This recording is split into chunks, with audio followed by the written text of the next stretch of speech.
Okay then, so this week, as the autumn internationals kick off, and they have done this weekend, and they've been great viewing. I watched the Scotland Samoa game. Samoa, the team involved, have the union behind it, the governing body of Samoan Rugby, has declared bankruptcy. It has no money. And this is a long-standing issue with the Tier 2 nations, the poorer, financially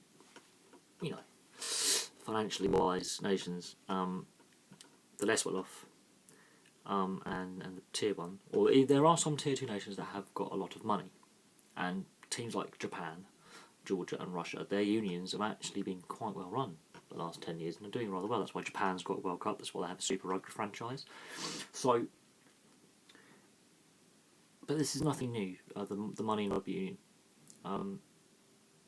And the sad thing is, when Samoa play England in a couple of weeks, the English players will get £20,000 per player. The Samoans get £500, or approximately that. This is what's been touted in the media, so I'm going off what has been released to the media or what's been printed in the media or put online. That's not right. Equal sharing is the way forward. As a starting point, there needs to be it's a far deeper problem than just give them equal revenues. There are deeper issues here. World Rugby, formerly the IRB, needs to step in and help, because for far too long these Tier 2 nations have been pillaged for players by the Tier 1 nations. Far too long the financial side of it has not been equally distributed, especially when it comes to World Cups and television rights and support for grassroots. Too long. Far too long. And it's reached a point now where it's crisis. Thankfully, Scotland and England, and I believe the other nations that they are playing, are covering the costs of their hotels and their transport and their training facilities. They're covering some of their costs.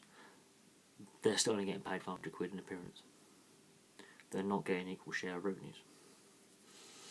And this has been a long-standing issue for many years now, especially when the Pacific nations come to play test matches in Europe in the autumn. This has been raised its head before. This is not the first time that Samoa, the Rugby Union of Samoa, has been on the verge of bankruptcy. This is an embarrassment for the game. It's embarrassing for the game going forward, it really is. It's not an acceptable state of affairs. But I'm on the side that needs that are backing a 50-50 revenue share for players and the union from test matches, because that getting paid £20,000 is unacceptable. Getting an England player getting paid £20,000 to a Samoan player getting £500 is an unacceptable pay disparity. Those Samoans are also professionals. They're also putting their bodies on the line. They could also suffer serious career-ending injuries in that test match. That is unacceptable. And this is not the first time that this issue has raised its ugly head. The thing is, Augustin Pichot said it won't solve the problem. No, but it's a starting point. And the fact that he fought so hard to get Argentina professional status and to get them from a Tier 2 to a Tier 1 nation and make them competitive, and he fought long and hard. Because all their good players were playing in Europe. And the Italians and French have pinched a few over the years. Be it because they have a relative, like a parent or grandparent, or residency rights. They were losing key players, and he'd had enough. And they proved at several World Cups that they were good enough to be warranted on the top table. It's a work in progress in Argentina, but it's getting there. But this revenue disparity is not acceptable. And to give them 50-50 sharing is a starting point, and I'm firmly for it. It is sad.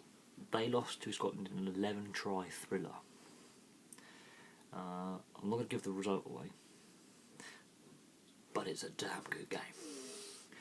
The defence coaches clearly had the week off, probably because the Samoans couldn't afford to pay their coaches, which is probably true. They have no money, and Gregor Townsend doesn't have any hair to rip out because he's been bored for quite some time, politically challenged, but if he had hair, he's ripped it out. Because defence in that game was non-existent on the try-line. It really was. It was end to end, and it was a brilliant watch. So we'll leave that there. This issue's not going to go away. World Rugby, I think, would prefer it if it did. That seems to be their attitude. They don't seem to really have the balls and the guts to say, right, the richer unions have got to help the poorer ones out to develop the game, because the South Sea Island nations have given us some entertaining rugby over the last 20, 30 years. They really have. The Fijian Sevens team from back in the day were amazing. They won the gold medal at the Olympics for that reason, because they are that good. Yeah, we cannot allow this to continue. We, the Tier 1 nations, have pillaged the Tier 2 and Tier 3 nations for far, far too long, of players and of investment, and it is wrong.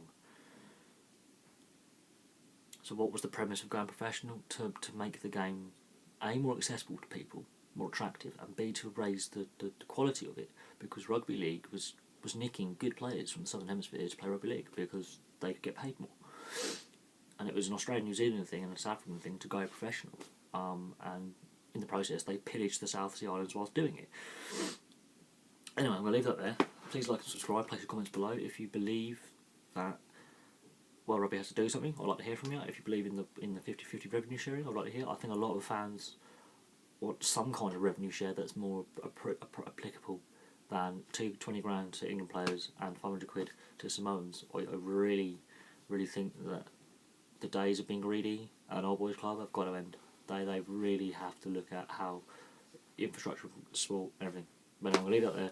Please like and subscribe, place your comments below, and I'll have another video probably for you tomorrow now. I'll post it for you today. Please check out my videos on the channel. Please check out my other playlists. And thank you very much for watching.